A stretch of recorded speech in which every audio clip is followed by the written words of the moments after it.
Mahatma Gandhi, known worldwide for his leadership in India's struggle for independence and his philosophy of nonviolent resistance, was also a man deeply committed to the principles of self-discipline and spiritual purity.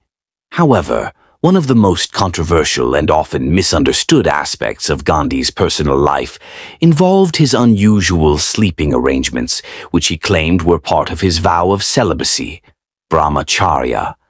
Gandhi's practice of sleeping next to young women, including his grandniece, raised many eyebrows and has been the subject of much debate both during his lifetime and in the years since his death.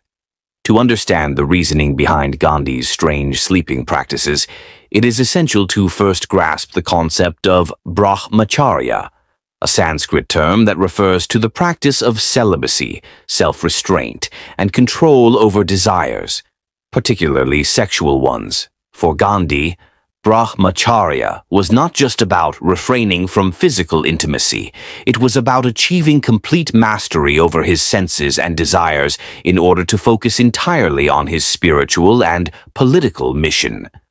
Gandhi had been married to Kasturba Gandhi since the age of 13, but in 1906, at the age of 37, he took a formal vow of celibacy, despite being married and having 4 children. He believed that by renouncing sexual pleasure, he could redirect his energy towards serving humanity and advancing the cause of Indian independence. For Gandhi, celibacy was an integral part of his philosophy of ahimsa, nonviolence, and his broader quest for personal and spiritual purity. Gandhi's commitment to celibacy was not merely theoretical, it was something he actively tested and challenged throughout his life. One of the most controversial ways he did this was by sleeping next to young women, including his grandniece, Manu Gandhi, and other female companions. Gandhi believed that by placing himself in situations of temptation, he could strengthen his self-discipline and prove his control over his sexual urges. The origins of this practice can be traced back to the later years of Gandhi's life, particularly during his time in the Sevagram ashram and later, in his final years as he continued to travel and lead the independence movement. The young women who shared Gandhi's bed were often his personal attendants, whom he referred to as his spiritual companions. Manu Gandhi, his grandniece, was one of the women who slept beside him. Gandhi rationalized this practice as an experiment in brahmacharya, claiming that it was a test of his ability to remain celibate despite the close physical proximity to young women. Gandhi was open about this practice and wrote about it in his diaries and letters.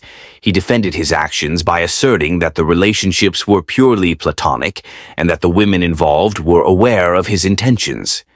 According to Gandhi, the purpose of sleeping next to the women was not sexual, but rather a way to challenge himself and overcome any lingering desires.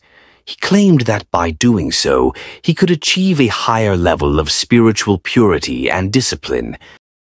The reaction to Gandhi's sleeping practices was mixed, both during his lifetime and after his death. Many of his closest followers and associates were uncomfortable with the practice, and some openly questioned his judgment. Some of his contemporaries, including prominent leaders within the Indian National Congress, expressed concern that Gandhi's behavior could damage his reputation and undermine the independence movement. Even his wife, Kasturba, reportedly had reservations about the practice.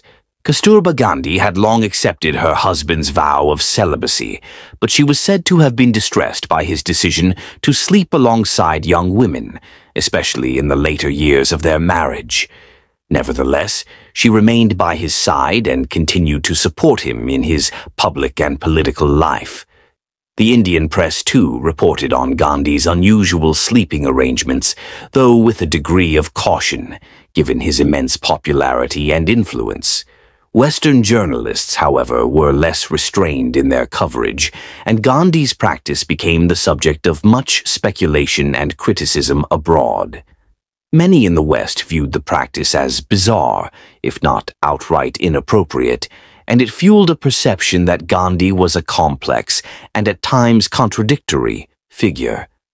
In defense of his actions, Gandhi argued that his motives were pure and that he was genuinely seeking to overcome his base desires. He claimed that by placing himself in close physical proximity to temptation and successfully resisting it, he was demonstrating the power of brahmacharya and proving that sexual desires could be transcended through willpower and self-control. Gandhi also believed that his experiment had broader implications for society. He saw sexual desire as a form of violence, an attachment that could lead to suffering and moral degradation. By conquering this desire within himself, Gandhi believed he was setting an example for others to follow, demonstrating that true nonviolence, ahimsa, could only be achieved through complete mastery of the self. In his writings, Gandhi often compared his approach to that of a scientist conducting an experiment. He acknowledged that his methods were unconventional and controversial, but he insisted that they were necessary for his spiritual growth. For Gandhi, life was a series of tests, and his ability to resist temptation in such an intimate setting was, in his view, a testament to the strength of his character. Despite Gandhi's explanations, his sleeping practices remain one of the most debated and controversial aspects of his life. While his political achievements and philosophy of nonviolence have left an enduring legacy, his personal life and his views on sexuality and celibacy have been scrutinized and critiqued by historians, biographers, and scholars. For many, Gandhi's experiment with brahmacharya raises uncomfortable questions about the intersection of power, sexuality, and morality.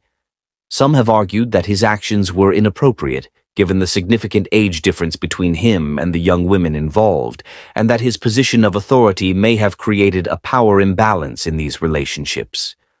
Others have defended Gandhi, viewing his experiment as a genuine, if flawed, attempt to live according to his spiritual convictions.